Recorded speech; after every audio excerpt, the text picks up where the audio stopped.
Shalom and welcome to another in our series of podcasts from Temple Beth Am, a dynamic center for conservative Judaism in Los Angeles.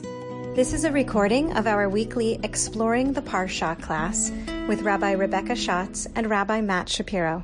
You probably know Parasha Terumah from the line Ve'asuli mikdash ve'shachanti betocham, or from the singing of Ve'asuli mikdash ve'shachanti betocham. It doesn't usually go like that, but anyway.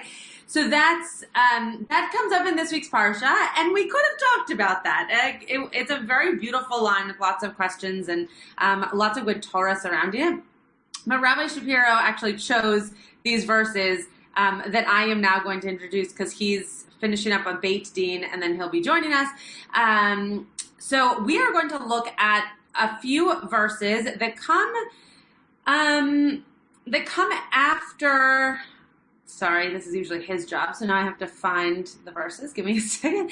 That come after that line. And for those of you who don't know what's happening in Parashat Terumah, we're basically in the beginning of the creation and the architectural design of the Mishkan. So people always say, like, what's the Mishkan versus the Mikdash? Great question.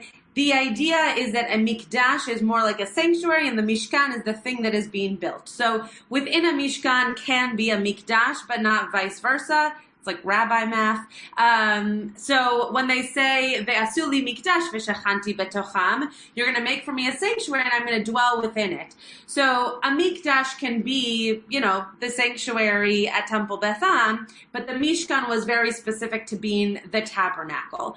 So there's very specific things that you have to use to make this tabernacle.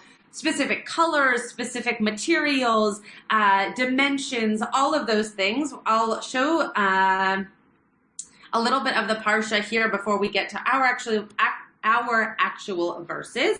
The first line of this Parsha is particularly interesting because it sets up what it means to give or to hand over Terumah, which is a particular type of offering. And it says here, Daber el b'nei Yisrael v'ikhu li Terumah. So say to the people Israel, and they shall take for me Terumah.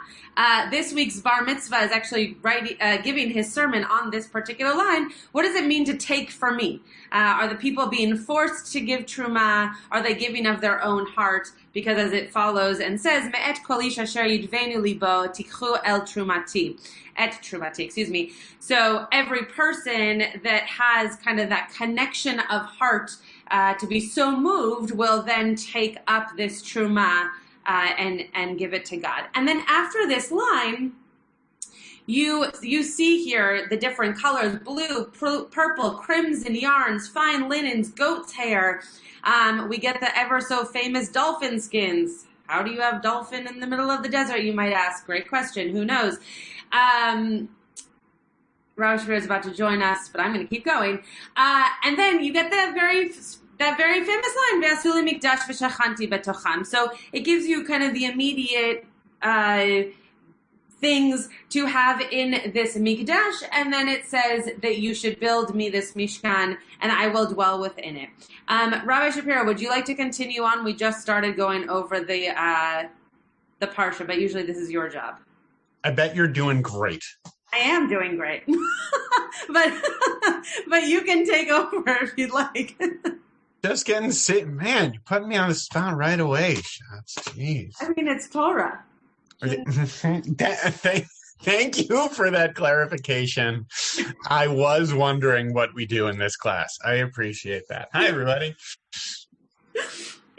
I came in, you were in the middle of a sentence. I was just pointing out Ve'asuli mikdash. Yep. And now we're past Ve'asuli mikdash and we're about to get to our verses. So do you want to take it from here till we get to our verses? Okay. Did you sing? I did sing. Sorry. Of course you did. Yeah. You're getting predictable, Rabbi.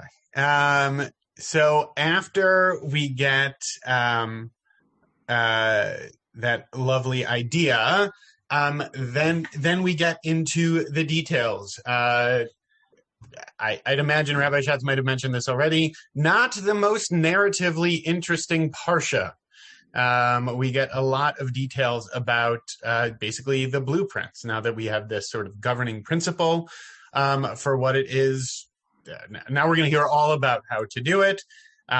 We are building an ark. You get the measurements for the ark. Rabbi Schatz, you can scroll down a little bit. I will say there is no. Scroll back up for a second. You're covering it with gold. There is an interesting idea that gets picked up a couple of different places in verse 11. This idea of that it's covered with gold both inside and out, which is a lovely idea. That a holy space. It's not just how it looks on the outside, but there's something internal going on there as well, which gets extrapolated out to what it is to be a student and a learner of Torah, which is really nice, that there should be integrity there. And then from there, continued details, rings on the ark, so that poles can be affixed to carry it. You can scroll down a little bit there and just like a lot of details for what that is. Then we get told in verse 16, in Hebrew, they're referred to in an interesting way. Ha'edut, which, it's not luchot, which is usually how we think about tablets. But this idea that they are like testimony, like aid, right? Edut, aid as a witness, edut as testimony, so that the tablets get put in that ark. And we're getting close to our verses. So the cover, the kaporet, is made of gold. And then we are approaching our verses here, verse 18. You skipped over verse 18. There we go. You make these kruvim, which in English we say a cherub, which is not what that is. These kruvim, you make them out of gold, and you put them on the two ends of that cover. One at one end, one at the other, and it's all one piece, right? Of one piece with the cover. You should make the kruvim. You don't affix them on top. You don't make them out of something separate. It's all one piece, the cover and the kruvim together. That's the lead into our verses. Now here are the actual verses. So we're going to be looking at Shemot chapter 25, verses 20, 21, 22. Okay. Here Rabbi Schatz, usually we text about these verses. What did you end up thinking about these? What did you end up thinking? Like them? Not like them? No, I do like them. I got stuck on pieces that aren't like the big adol pieces. Like I got stuck on details, which is sometimes distracting. But I do like them. I'm interested. I have lots to say about the big picture, so this will go. Oh, okay, fine, great. This will go. You're so detail-oriented, Rabbi Schatz. One of your best traits. Okay.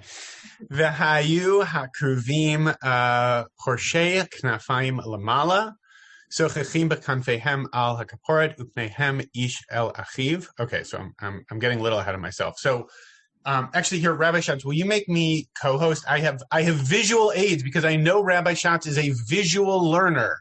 So I was very considerate. Hold on. I'm going to make sure that I can have some visual aids going here to help out Rabbi Schatz and anyone else who's a visual learner. So here I'll share the verses, and then I'll be able to sort of pull that visual component as well. Okay. Much better when I can control the way I'm looking at the verses. I like that much better. Okay. V'hayu kruvim porshei knafayim lamala. So these kruvim, they're on the ark, and their wings are like spreading upwards.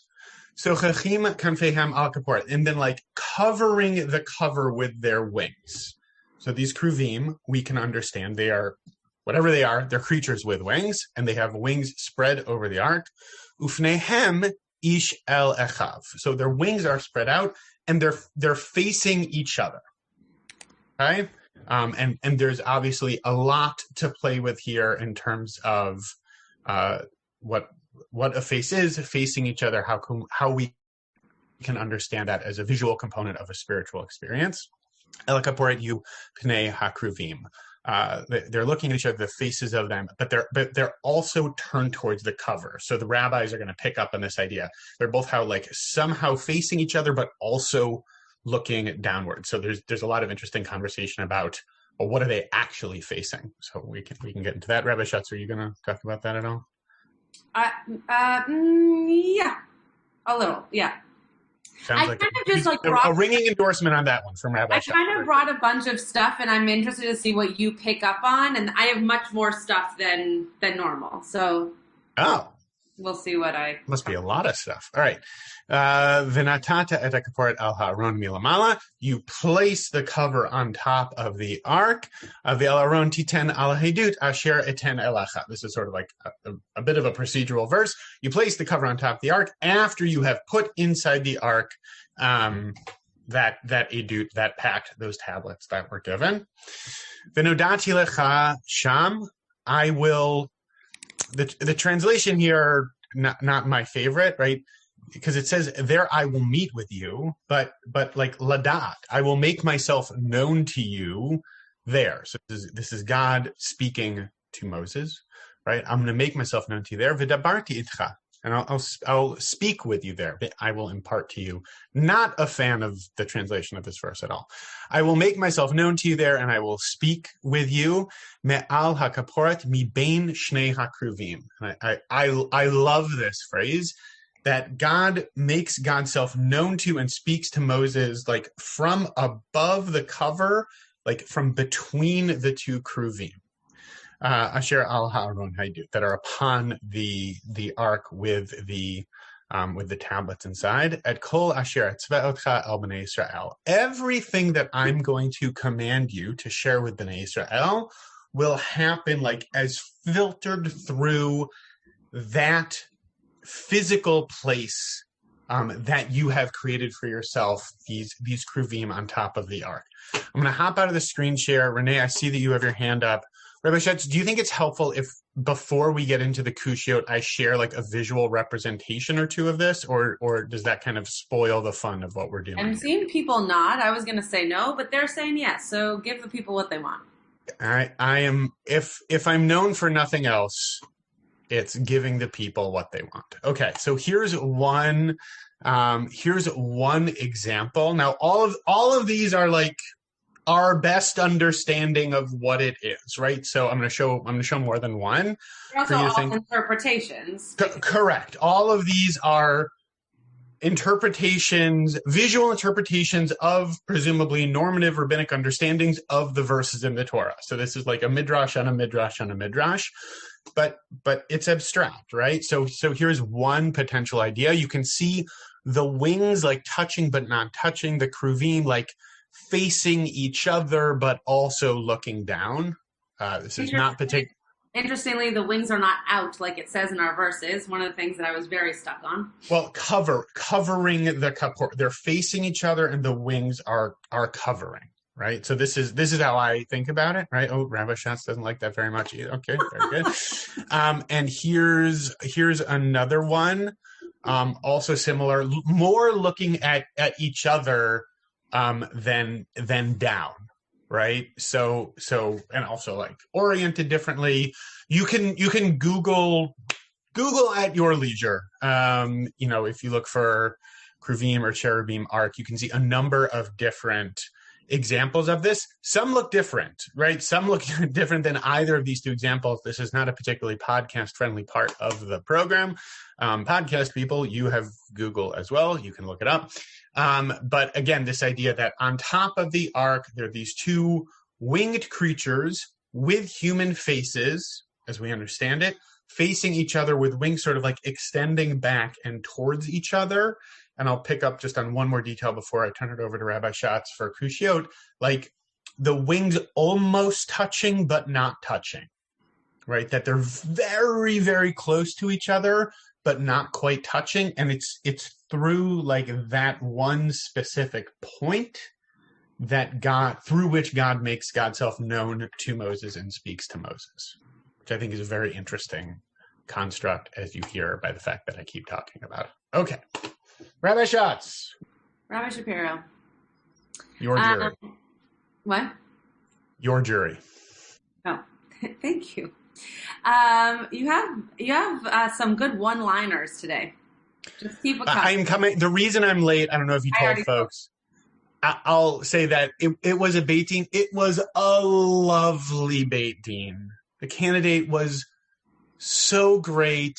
Like, it is really one of the great privileges of being a rabbi to like get to share those moments generally with people, and particularly when they're rich and personal and emotional and beautiful. So indeed, that is where my head is at, and that's what I'm sharing the learning in the spirit of this morning. So feeling the good vibes. Torah is great. Hooray, Judaism. Okay, my turn. Okay, so any kushiot on these verses? Renee, was your hand a kushia from before? Okay, go ahead. 2. 1, why all of the paragraphs, or many of those paragraphs, talk about like the material that they use to make the Roland stuff. Why that specific material that they used, number one. And then there was a word in verse 21, kaporet. I was curious if it has to do with kaparas for Yom Kippur. Could you say? Yeah, because it means over. So when you're talking about kaparot for Yom Kippur, you're talking about swinging the chicken over your head. It's also, in that particular case, connected to Kippur, which is atonement. So it's kind of like a play on words in a way, in which you're talking about covering, but you're also talking about atonement. Okay, Alan, and then Denise. How do they decide on the stuff they use? Like, why is silver? Why true? All the materials that they listed. We don't know, which is why I didn't answer the question. We don't know why. You don't know? No, last time I checked, I was not God.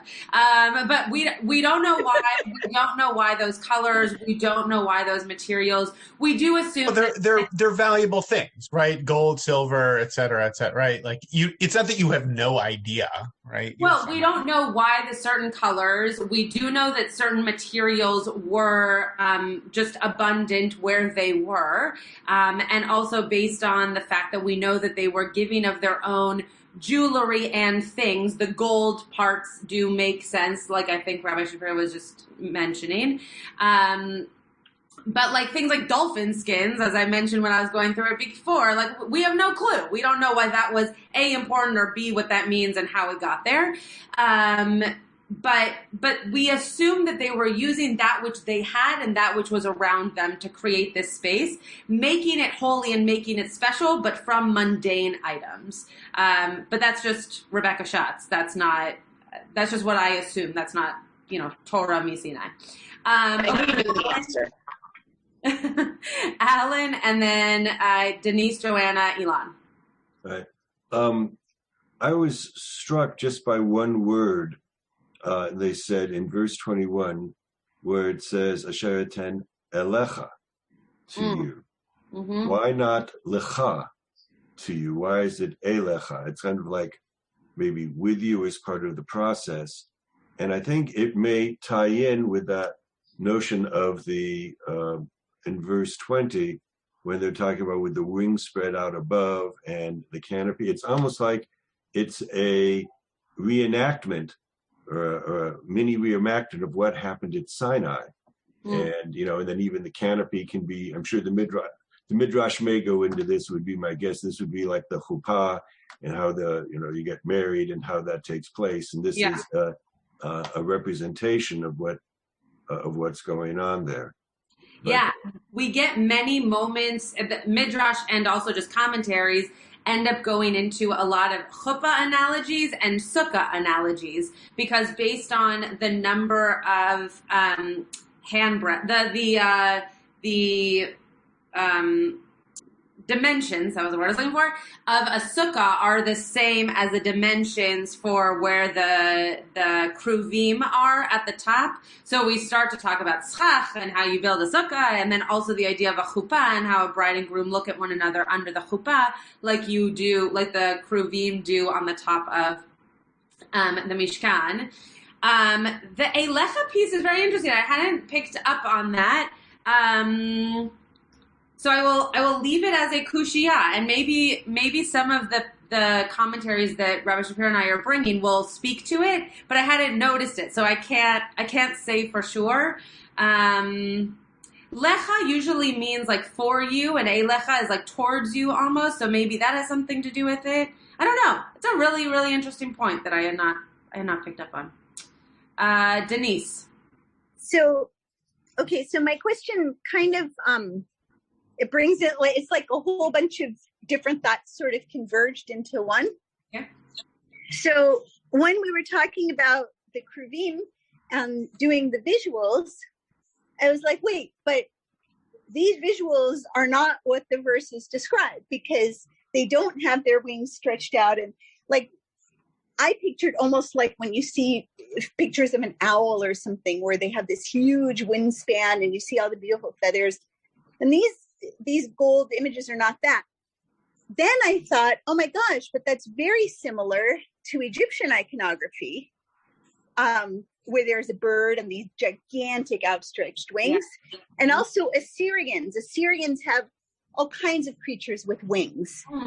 And so I wondered, okay, this is like a totally separate thing, but I've heard before, and I was very comforted to hear that the whole idea of sacrifices in Judaism was like a transitional phase, and that it was designed because people had this craving for idol worship, and it was like, okay, here, do it, but like in a kosher way, and whatever. I liked that because I'm really not excited about slaughtering in shul.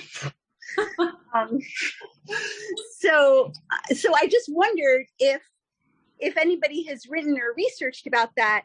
Are there connections to Assyrian or Egyptian gods, and would that have been a way of kind of calming that urge that people might have had?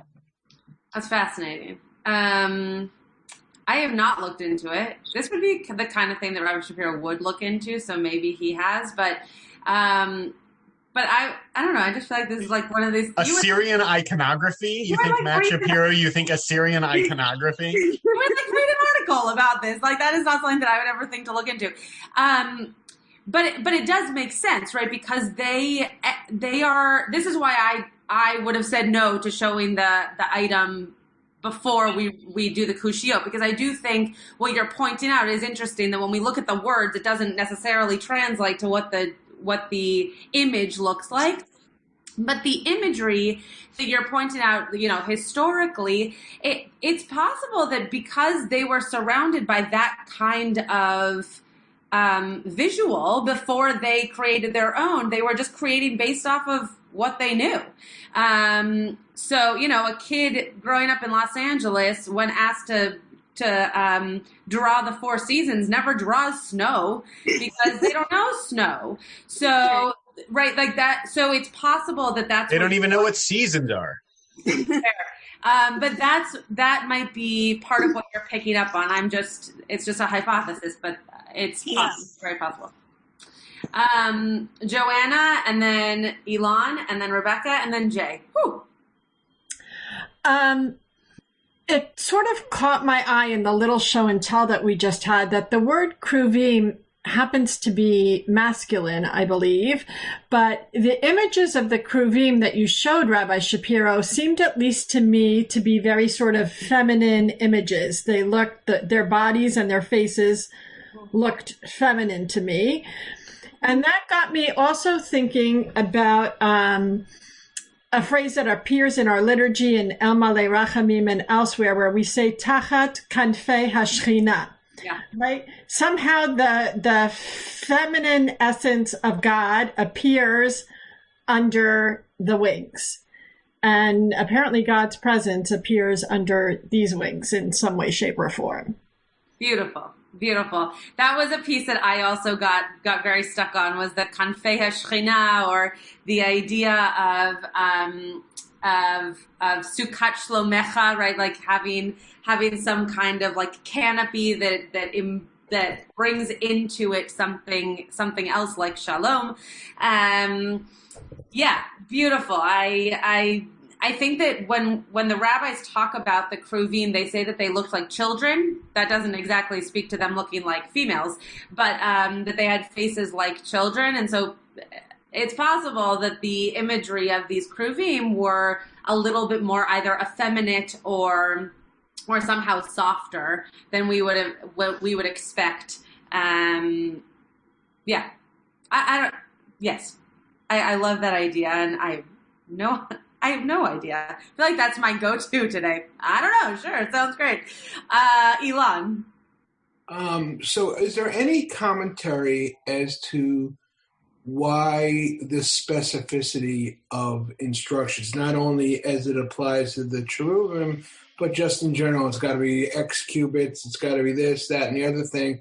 Why does God not just say, make it nice, you guys are creative, use your creativity? Is there I would love that Parsha so much. Make it nice. Like we do today. We don't. We obviously hire an architect, but we don't follow a plan that's divinely inspired, right? So I'm curious as to, somebody must have said, well, either the people were dopes or there's some other reason that that God had to be this specific. Yeah, I wonder if it had to be this specific because it was something that they expected to happen over and over and over again, right? That it wasn't just something that was going to happen once, but was something that was going to be a Mishkan. Rabbi Shapiro doesn't like that answer, but I'm going to go with it. That it was a Mishkan that, similar to the fact that we had multiple temples and that people still think that we should have a third temple, that maybe in building a Mishkan that it was supposed to actually look the same way every time, which we know, even if we think of our own sanctuaries as a Mishkan or a Mikdash, whichever word you want to use, we know that they don't look the same. So I do wonder if that is where part of the detail, for me, when I use detail like this in my life, it's so that I can do it again the same way. So I wonder if that's what they were thinking in the Torah. Rabbi Shapiro, speak your mind. What are these faces? I've been interrupting so much. I wasn't going to interrupt. I was withholding myself from. Your face interrupts enough. What would you like to say? I have that on my business card. I would say opposite. I mean, I think in the context, I don't think there was a sense that this would be a blueprint to be repeated. I think this was sort of like a one-time only thing. I would also say thematically, Davka, if it's a one-time thing, you want to be really specific to make sure to get it right. Like, I totally hear what you're saying in terms of if it's something that you want to make sure you can do over and over again, like as a blueprint that you want to be like replicating, that you have concrete instructions that you can go back to. My sense is that the Mishkan is something that is very, very special. There's only one of them. See also Raiders of the Lost Ark.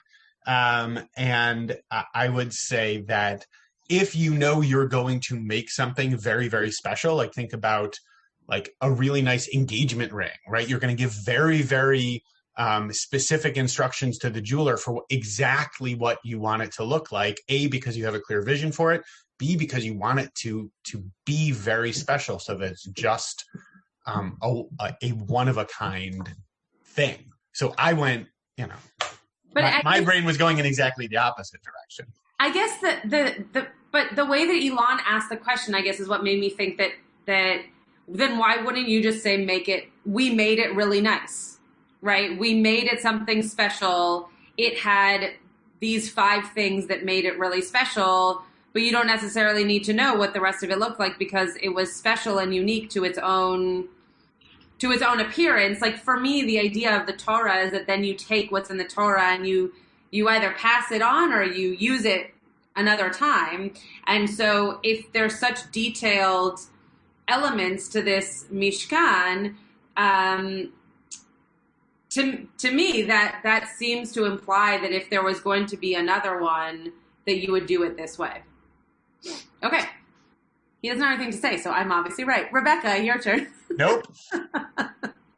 So the thing I originally wanted to say, I will say, but I wanted to respond to that question of Elon as well.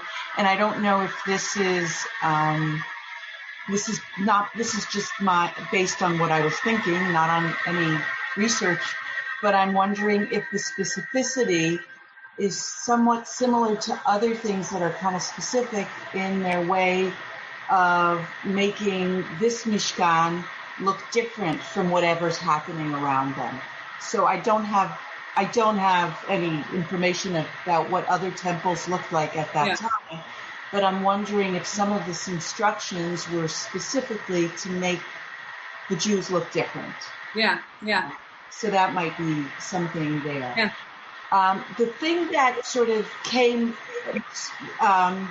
affected me in reading this, besides sort of the details and the sort of strangeness of the cherubs and all that, was actually the play with the words edut, which shows up twice, and then the word noadati.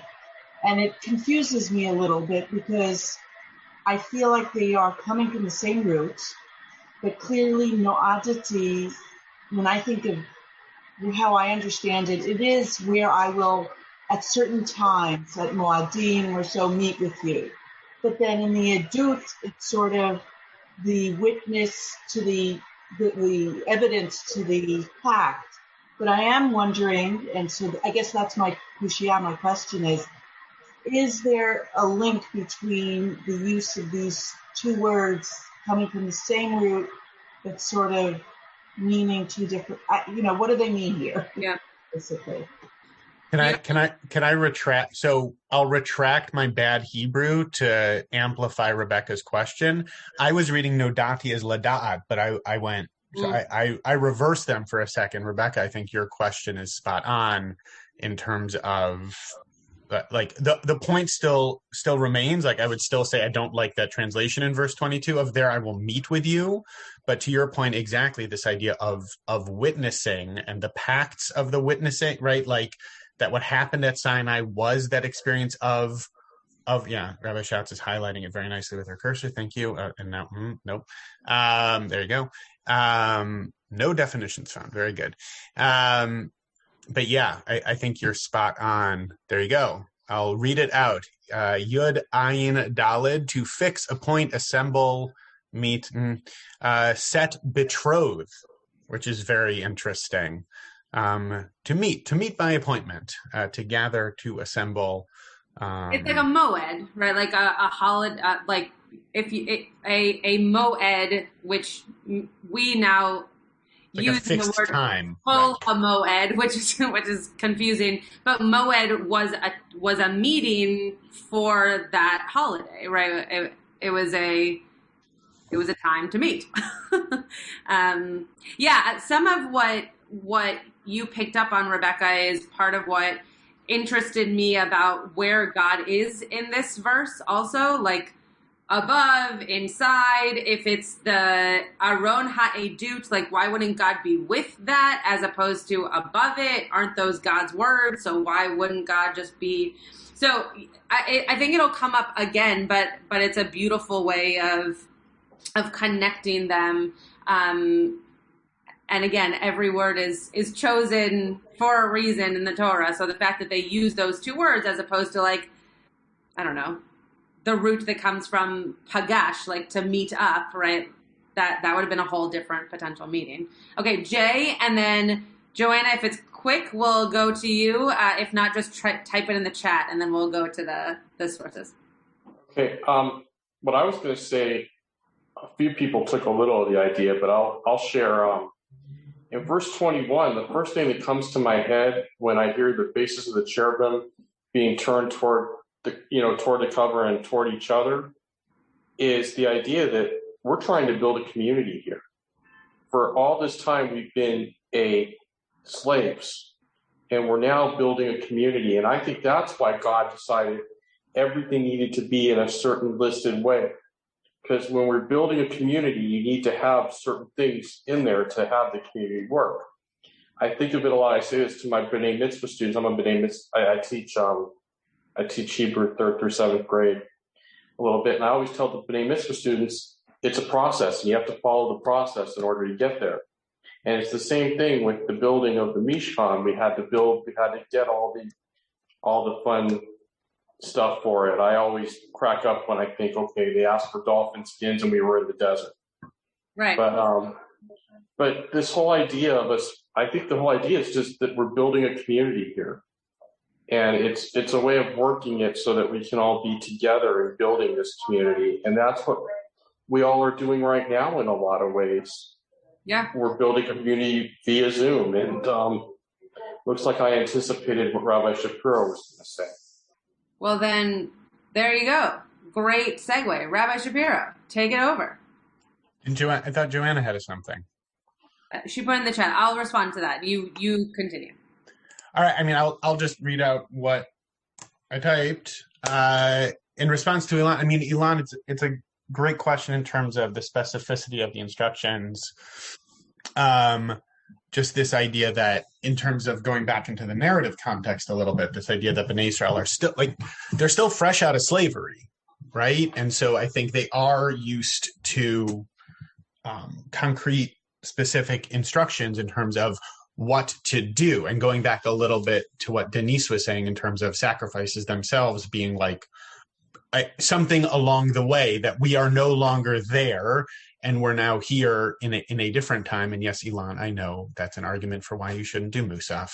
Although, Elon, I will say that over Zoom, it seems like you stick around through our very, very quick Musaf. So you'll... No, only when you go directly from the prayer for a country to Aleinu.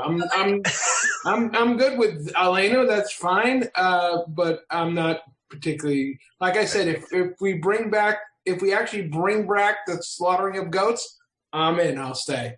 But I'm not gonna, but I'm not going to pray for it and then not have it happen. That's All right, Rabbi Kligfeld, since I know you're listening, please bring that to the ritual committee. This idea that it's also about, from my perspective, God trying to meet the people where they're at in terms of relationship, right? They're used to really specific directions. Okay, you're used to specific instructions. Here are some specific instructions to be of service to me rather than to be of service to Pharaoh. So that's something that came to mind for me as the conversation has unfolded. I'll sort of flip that around into a different piece. I'm going to go big picture with it for a second. I know Rabbi Schatz said she didn't have much in the way of big picture, so I'll go like very, very big picture in terms of why I like these verses. I will say, I think, if memory serves me correctly, it was a very long time ago when I did my interview round robin at JTS in the winter of 2012. This was the Parsha, and everyone, and like I talked about these verses from what I remember in terms of like a model for Jewish community, a little bit like what Jay is talking about. And my like lead-in was, I bet everyone has already talked to you about Ve'asuli Mikdash V'shachanti Betocham, but I'm going to talk about something different. And then I talked about that. Rabbi Shapiro. Rabbi Schatz, yes. My interview at JTS for Rabbinical School was Parasha Terumah. I don't know what that means. I think that just means that Jews are looking to hire or accept students. Yeah. Oh, okay. But if someone has a deeper ontological significance to that, please put it in the chat. I'm sure you'll figure it out. But I love the idea of God entering into the world through face-to-face encounter, right? I really, it was the same year, Rabbi Shah. Oh, yes. Okay. Okay. So we were in the same building at the same time? Yes. Oh. Well, why didn't you say hello? Continue. For those listening at home, Rabbi Schatz is officially losing it. You just can't see it, but it's very funny. I love the idea of that's where God enters the world, and that's how God enters the world. If you know sort of Martin Buber's idea, right, I and thou, I'll like the way I thou is usually described is that I thou is a type of relationship, right? You don't want to be an I it relationship. You want to be an I thou relationship, not this idea that you're relating with people as objects, but you're relating with people as having holiness within them.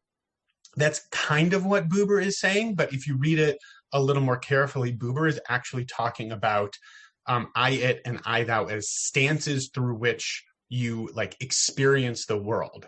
And you, each one of us, has a choice about whether we are going to be in the world in an I-it way or an I-thou way. In an I-it way, I'm not really open to experiencing God in the world or in relationship. In an I-thou way, I am open to that, and I am seeking that out, and I am trying to connect in that way. So for me, that's like like I said, the very, very big picture way that I think about, like particularly that idea of the Kruvim facing each other, and that it's like through that little but incredibly large space that God enters into the world, like above. And Rabbi Schatz was talking about this a little bit too. It is a little disorienting. Like, where is God? What's happening above, in, through, around, walking around the corner? Like, what's actually going on there? But I really love this idea that through that space, through that turning towards, and through that encounter, in like a protected way with the wings, but that there's still that openness. The imagery and the symbolism is just really beautiful for me, and I really love that as a model, Jay, to your point of building community and thinking about how we station ourselves in relationship with each other. And like it has been said over and over again over the past 11 plus months, thinking about faces and coverings, but also seeing each other's faces so much more clearly and closely over Zoom than we usually would, even though we can't see each other in person and we're covering our faces, but there's something revealed through that. To pick up on a mini drash of Rabbi Schatz's, which hopefully I didn't steal, that she was going to use elsewhere over Shabbat. I'm thinking about Purim as well. That is 90% of a thought, but I will turn it over to Rabbi Schatz for more detailed and specific ideas. No, all I will say to that is I also picked up on them facing one another and what the wings were doing. And again, as I said at the beginning, I was very detail oriented in kind of what was interesting to me about these three verses. And particularly, though I've heard many different drashot along the same lines of what Jay expressed in his kushia around this is so that we look at one another and we come into community and all of those kinds of things. One of the things I had never thought about was the fact that the rabbis also believed that there were two kruvim, because if there had only been one, it could have been seen as idol worship. That if there had been, like, for example, one gargoyle on top of a building, right, all of a sudden you think of that as some particular either deity or specific, I don't know, animal to be brought up in a more holy fashion. It's clearly not part of my religion, so I don't really understand even the terminology around it. But if there is one of something, it could be that you then look at it as some element that you should be praying to, or imagine that it is overlooking you, just that one. Whereas if there's two, there is something about both the communal aspect of it, but just like a mirror, when you see yourself in a mirror, or on Zoom, I guess, that there are two of you, right? It's not just you anymore. It's you and the image of you. And so being able to imagine those two things looking at one another, I really enjoyed.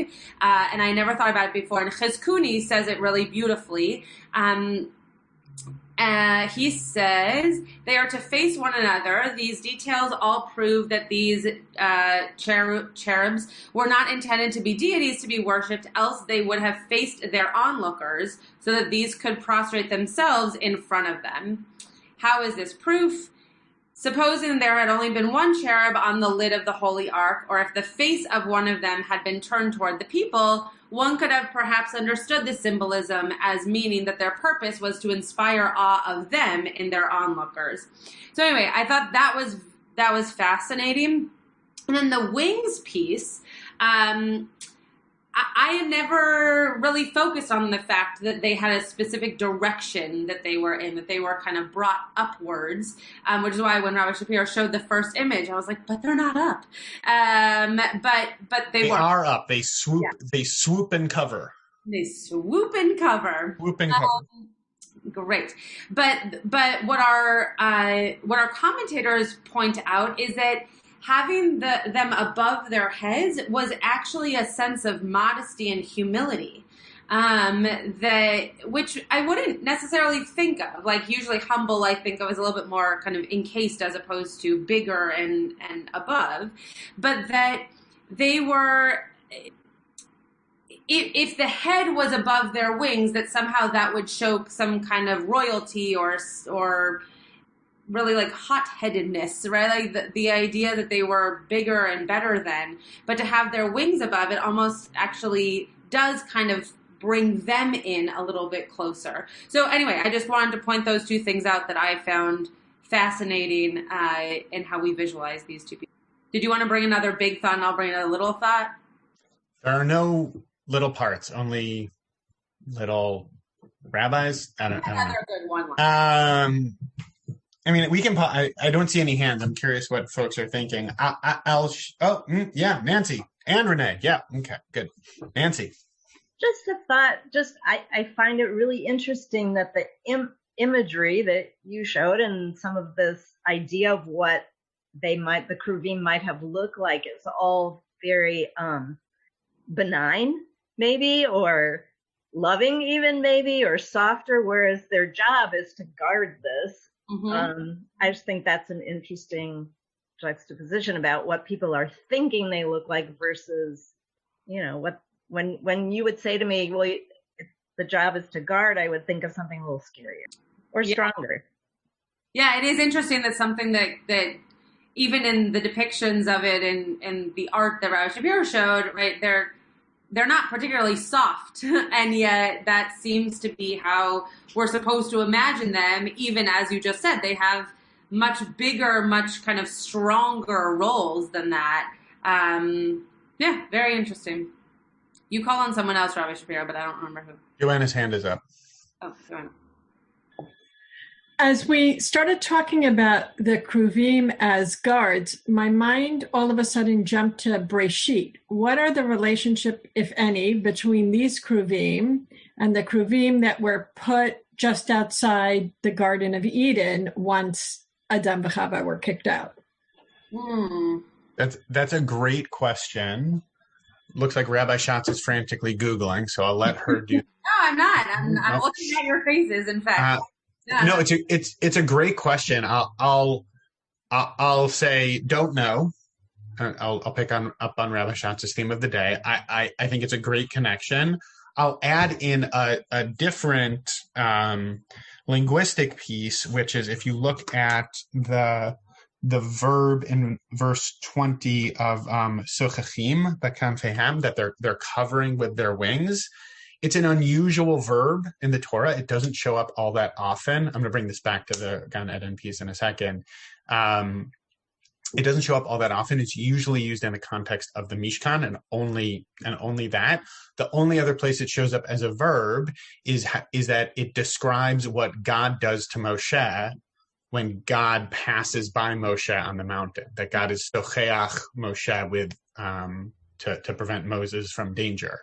So I'll also connect that to Gan Eden as well. Like this idea of like the Kruvim and that verb indicates like something protective of like a space that is holy but also fraught, right? We know about this, and Nancy, this goes actually to your point a little bit in terms of like the physical appearance of these creatures, right? That they look soft, but there is something fraught and dangerous about this thing. I'll quote Raiders of the Lost Ark again, right? That it's not something you're supposed to get too close to, and there is this sense of you want to have that relationship. I mean, I was painting this nice Buberian picture of what holiness and relationship and community can be. We also know of the potentially dangerous like physically dangerous, like the story in the time of King David when they're bringing the ark back, and there's death, right? Somebody dies because they get too close to it, right? And we can think about Nadav and Avihu in a different context, etc. So it is interesting to think about close but not too close. And again, I'll sort of offer that phrase like touching but not touching. And Joanna, to your question, like, yeah, Gan Eden was this amazing place that we were kicked out from, right? That we can't be. And so again, the idea of the Kruvim, like sort of being stationed in between that is definitely an interesting one to think about a little more. Right? I see Renee has her digital hand up, and Alan has his physical hand up. I just want to say very quickly. Yeah. I wasn't going to Google it, but then I did because Rabbi Shapiro said that I was, so I did. As well. And there is a connection. So I just put the link that I found in the chat, and you can all read it. There's no sense in me explaining it all to you, but you can read it on your own. Okay. What about our listeners at home, Rabbi? The listeners at home can email me, and I can tell you how to find it. You can also just Google Torah angels in the Garden of Eden, which is what I did. Okay, Renee. You guys really need to take it on the road. Yeah, so I was thinking about the discussion that we had yesterday with the masks, how there's like two ways to look at somebody, the inside versus the outside. So we see the true beam, and, there are different ways to see them, right? Yeah. Aspects to them, much like what we were talking about yesterday. Can I bring that back again? I mean, it's not the verse that we were talking about, but I really love the teaching, the idea of the ark being, covered in gold inside and out. It's such a beautiful image, right? This idea that, and the rabbis pick this up. They say a true Torah scholar is one who their insides match their outsides, right? That you should be an integrated person, right? In like the language of 2021, right? But that there should be no gap between the you who you present to the world and the you who you are, like around your house and in your inner experience of the world. I'll like sort of make a bit of a leap from there to the idea that this cover was all actually meant to be one piece of gold, not like separate pieces, right? The Kruvim and the cover, it's all one piece of gold, but we saw right before we scrolled down. And so I wonder about that theme here too, right? That there actually shouldn't be, even though they're touching but not touching, it's actually all one piece. And I think that's an interesting, potentially thematically connected idea as well. Alan. Going to go back to the words. You're talking about this, the Kruvim as being, protective in that safe space. And then you talked about the unusual word, the sochachim, which is, of course, has to be related to Sukkah and Sukkot. And that word might have been the entryway for the rabbis to treat everything that's going on with the Kruvim as something that's not only linked to what may be going on at Sinai in terms of the chuppah and the receiving the commandments and looking upwards and God presenting himself there, but also for the protection of Sukkot and again, being connected with God by dwelling in his presence, and, ties in with your favorite pasuk about make me the Mishkan b'tocham. And so it all comes in together with that one word kind of incorporates all of these various midrashim for me. Yeah. Beautiful. Yeah. Really nice. I didn't focus much on verse 21, though I really loved Alan's piece about Elecha, so I would like to go back to that. But I focused a lot on the last verse for the reasons that I was talking about with Rebecca when she brought up her Kushia, which I just, like, why was God up? Why wasn't God in? Like, why is that even important for us to know? Why can't God be in the same place that Moses is? We know that Moses has been in the same place with God before. Like, what's the point there? And the rabbis do say, well, actually, there were times that God was inside when Moses was also inside. It's just that God sometimes came from above. So I want to share two pieces with you, but I wanted to ask, what? Rabbi Shapiro made a face again. Yes? No, it's 11:58, so I'm very impressed at the repeat. I know, that's why I was about say to you, do you have anything else that you want to share? And then I'll just share mine very quickly. I always have things that I want to share, Rabbi. Would you like to share something? Go for it. Go for it. Do your thing. Okay. So one of these is like a little bit of Talmud comedy, but that I really appreciated. And then the other one is a little bit more soft and even maybe philosophical. So here's a piece from Sanhedrin, again, answering this question of like, why couldn't God be in the same place that Moses was going to be inside the ark? So in Sanhedrin, it says, there was a certain man who was saying about his marriage as he walked, as everyone does. They just like spew knowledge about marriage as they're walking down the street. When our love was strong, we could have slept on a bed that was the width of a sword. That's the comedy. Now that our love is not strong, a bed of 60 cubits is not sufficient for us, right? So the idea is that like when you are happily married and things are great, like you desire to be close to your partner. When not, you know, a California king, you know, is not big enough. You need 6 different rooms. Rav Huna said, verses are written to convey these sentiments. Initially, it was written, I will meet with you there and I will speak with you from above the ark cover. Okay, so that's our verse. And it is taught in a Baraita, somewhere else in the Gemara. The ark of the covenant was itself 9 handbreadths high. It's not super high. Again, this gets brought back when we talk about a sukkah. And the ark cover was 1 handbreadth thick. There was a total height of 10 handbreadths here. At first, when God had great affection for Israel, the divine presence was revealed within the confines of this limited space, right? So God was able to be within when that relationship with the people was strong. God then at times had to have a location to be when that distance was necessary.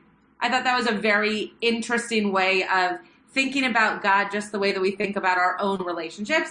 And then here's the last kind of more philosophical piece by the Kli Yakar, who kind of speaks in his commentaries in that way. And then I'll let Rabbi Shapiro close. So the Kli Yakar says on this same verse that I will, V'no'adati lecha sham, I will set my meetings with you there, or my time with you there. The divine light radiated outward from the ark, affecting everything around it. So the sages say that it actually bore those who appeared to bear it. This is a hint that those who support Torah scholars actually supported, or are actually supported by them. Rabbi Shapiro doesn't like this. I think that what the Kli Yakar is getting Just at... trying to understand it. That wasn't a disapproval face. That was a confused face. Oh, okay. I think what's so interesting about this commentary is that instead of answering the question, why was there distance, the Kli Yakar is answering the question by saying, it's not just that it's not, it doesn't matter that there was distance. It matters that you were able to be reached by me wherever I was.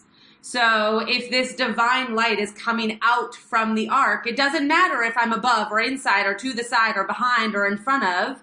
As long as you're nearby, as long as you are accepting as for what is inside the innermost sanctum, right, which is this adut, that if you are able to accept that and live by that, then it doesn't matter where God is, God will always be able to reach you. So I love that he kind of rabbiified his response to not be one that is straight to the question that he's asking, but rather don't worry about location. Worry about what you can do to feel the presence of God. Nice. Thanks. I especially like it for COVID, right? Because like if we're not all in the shul, do we feel connected to prayer? If we're behind a screen, does it matter if we say this verse versus this verse? Like those aren't the questions to ask. The questions to ask are, do you feel connected to the prayers that are being said and to the spirituality that you're experiencing? Dibarti, Rabbi Shapiro. Shamati, Rabbi Schatz. Have you given any intimation of next week? Has there been any hint towards No, what? I'm not sure if it was a surprise or not. It's a surprise. So No, I haven't. Great.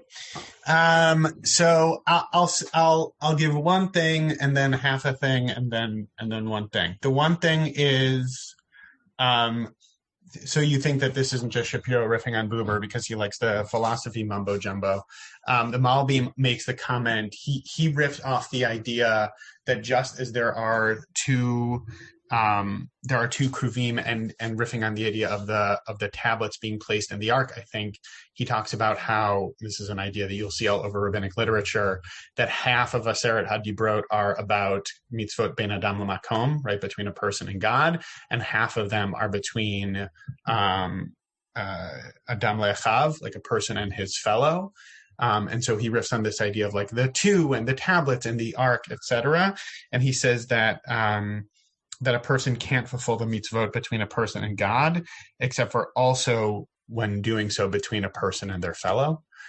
So I think that that's a really nice idea, right? And connected with this idea of relationship and community, that in the symbolism of the kruvim facing each other, we see embedded within that the idea of the primacy in our tradition in being just a person in the world, that yes, we have these commitments, we have these commandments for thinking about our relationship with God, but those don't happen cut off or separate from the way that we relate to other people and the way that we behave and build relationship and build connection with the others in our lives. And so I think, that's tying together a few pieces that have been floating around.